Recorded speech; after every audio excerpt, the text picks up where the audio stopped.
Miss Jillian Ward, abay for the first time sa kauna-unahang pagkakataon ay nagsalita na at nagbigay ng kanyang saloobin patungkol sa mga opinyon ng ilang mga netizens sa mga lumalabas ngayong balita patungkol sa kanya at kay Mr.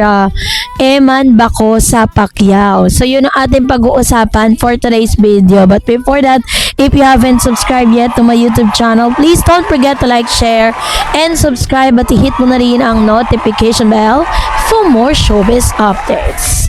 Bago tayo of course magpatuloy sa ating updates for today's video, nais ka pong pasalamatan kayo for always watching and trusting this channel. Thank you so much sa inyong laging panonood at palagi ang pagsubaybay sa mga updates po natin.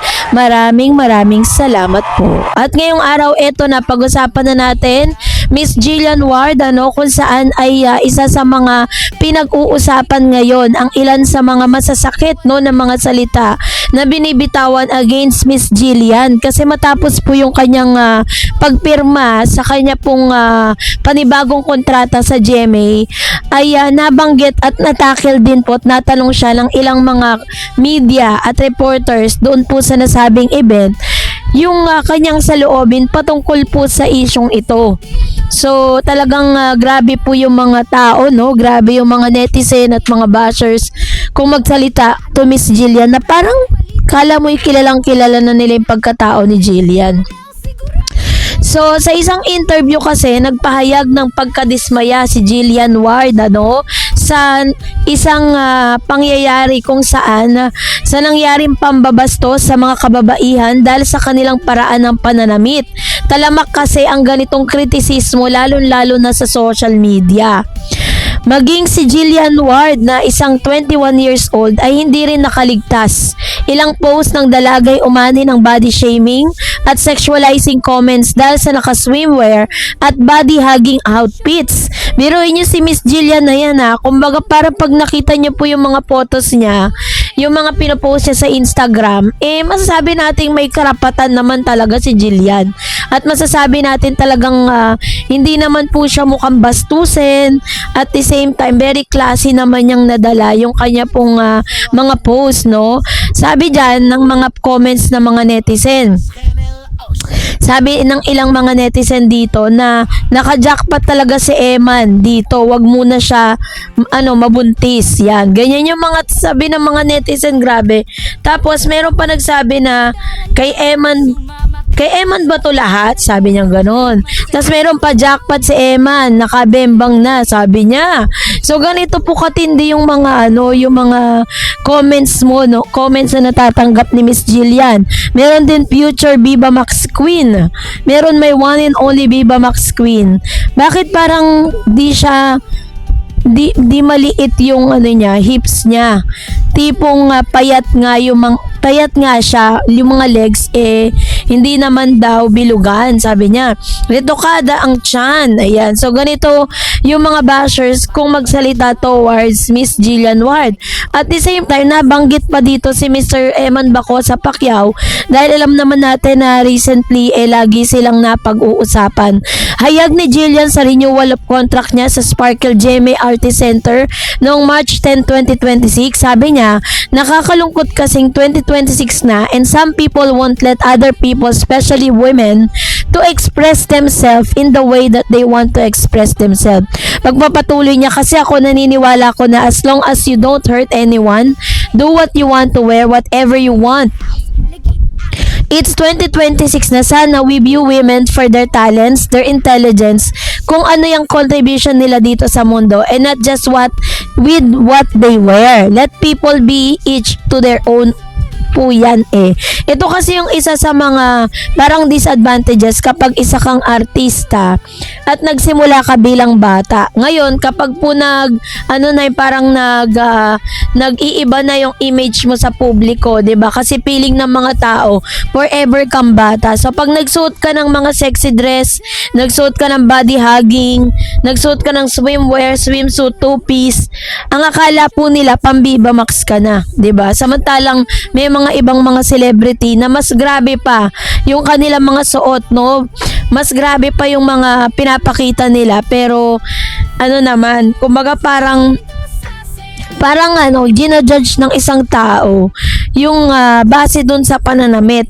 which is isa yan sa mga parang ipinaliwanag nitong si Miss Jillian Ward. Sabi niya, let people be each to their own po yan. Just express yourself, mensahe niya.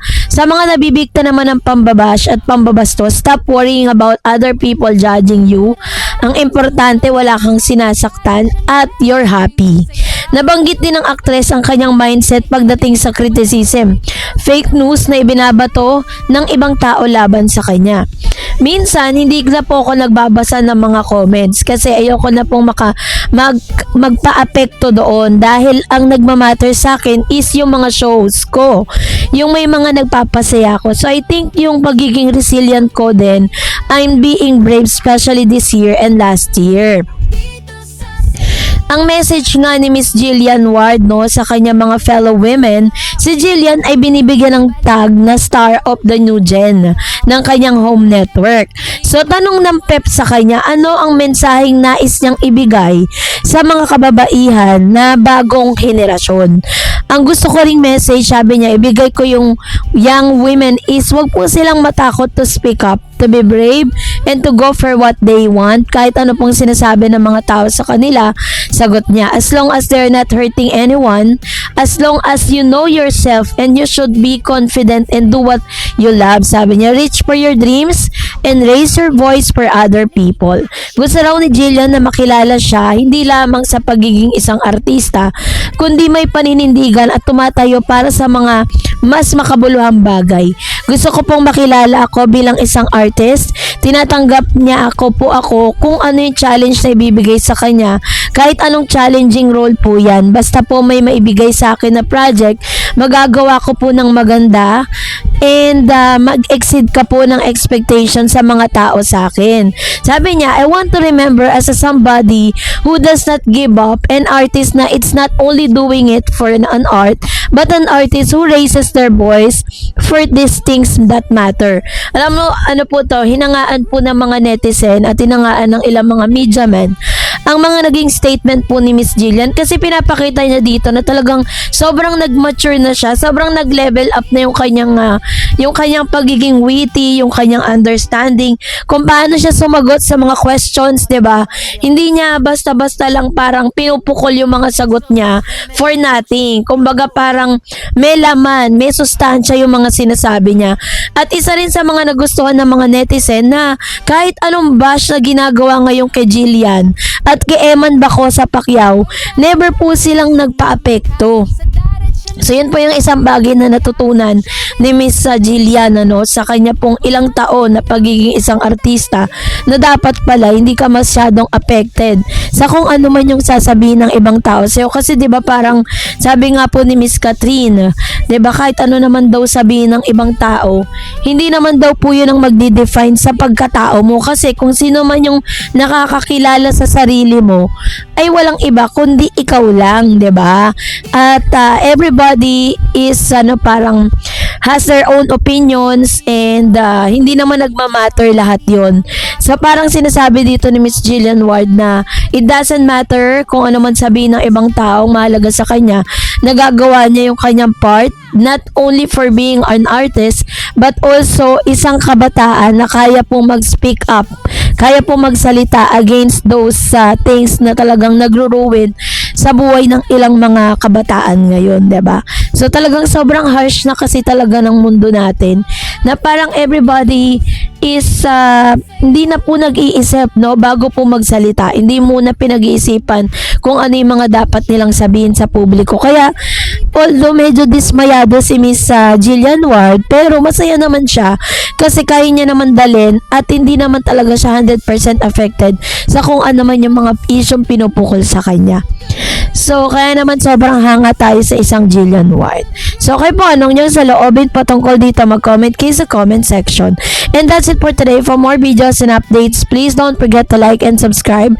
And please don't forget to follow my Facebook page, Dar Eds TV, and Dar Eds channel. God bless everyone!